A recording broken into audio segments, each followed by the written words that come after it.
Well, you know, one of the things I've learned in this job is when you're leading, when you're getting things done, yeah, you take incoming fire. That's just the nature of it. I roll out of bed in the morning. I've got corporate media outlets that have a spasm, just the fact that I'm getting up in the morning, and it's constantly attacking. And this is just what's happened. I don't think any governor got attacked more, particularly by corporate media, than me over my 4-year term. And yet, I think what you learn is all that's just noise. And really what matters is, are you leading? Are you getting in front of issues? Are you delivering results for people? And are you standing up for folks? And if you do that, then none of that stuff matters. And that's what we've done. We focused on results and leadership. And, you know, at the end of the day, I would just tell people to go check out the scoreboard from last Tuesday night. The fact of the matter is,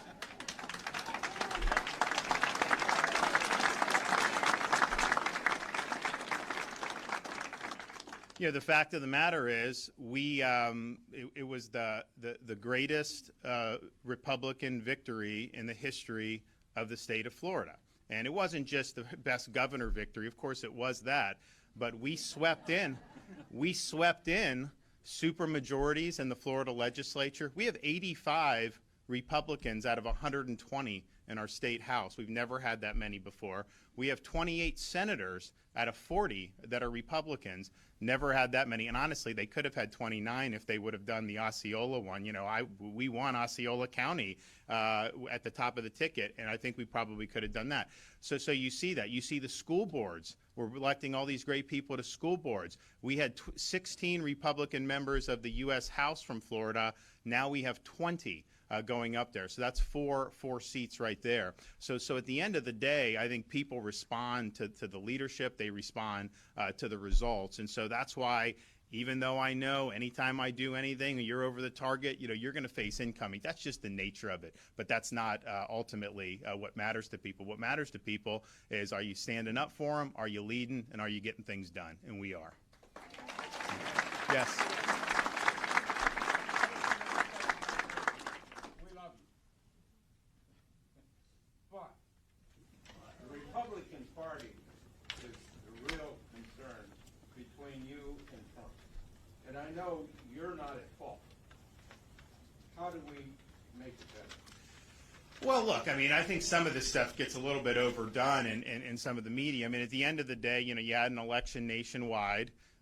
There were some success stories across the country. I mean, I think Georgia governor, I think Ohio, I think Texas, but there were a lot of disappointments. I mean, that's just the reality. It was a hugely underwhelming, disappointing performance, especially given that Biden's policies are overwhelmingly unpopular. People think the country's going in the wrong direction. When that happens, they almost always want to choose to correct that by going. Yet in a lot of these states, you know, they didn't do that. Well, the one place I think that people can look to as the blueprint is Florida, because what have we done? I mean, you know, we came in, I had a very close election. In fact, before I became governor, 2010, 2012, 2014, 2016, 2018, all the major races, governor, presidential, were 1 point or less for that time. So in my race was less than a point in 2018. And so we came in to a very, very large, diverse swing state,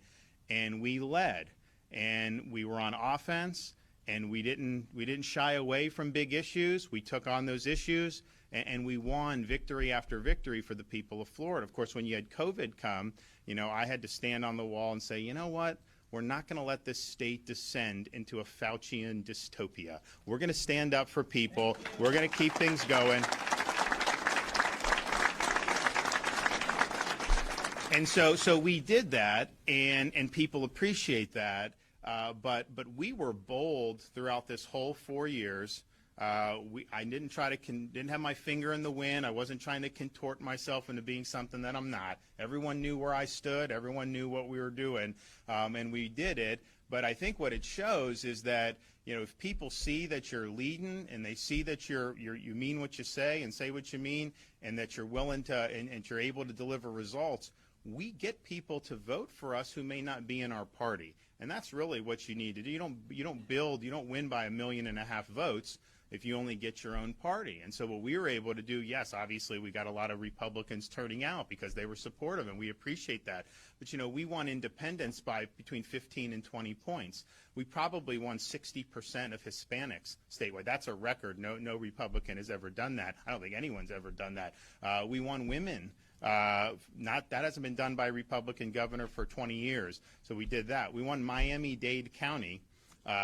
Biggest, most urban county in Florida, 70% Latino, and not only did we win it for the first time in 20 years, we won it by 11%.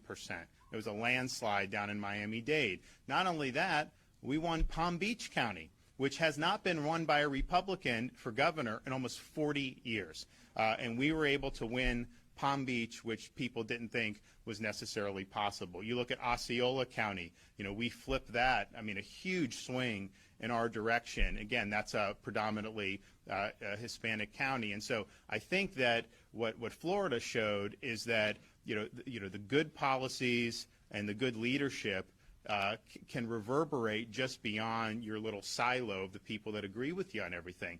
You know, we had people coming out to vote for us who may not have voted for Republicans in the past, and I think that ultimately is the way forward. And I think the other governors who were successful had similar programs. I think some of the others around the country, you had situations where these independent voters aren't voting for our candidates, even with Biden in the White House and the failures that we're seeing. You know, that's a problem. And so Florida, I think, really shows the blueprint of what you can do to not only win, but really fundamentally change the overall political terrain in a very strong pro-freedom direction, and that's what we've done here.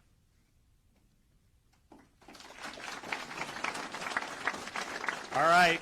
Well, we'll be back soon. We've got some more stuff that we're going to be working on over the next week. We are going to do a special session of the legislature. We're working on the dates in December. We're going to be tackling, you know, number of different issues there, which will be important.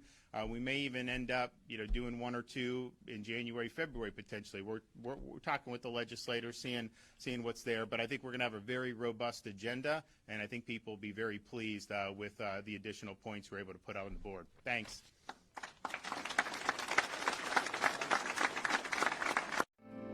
Because the flag still stands for freedom, and they can't take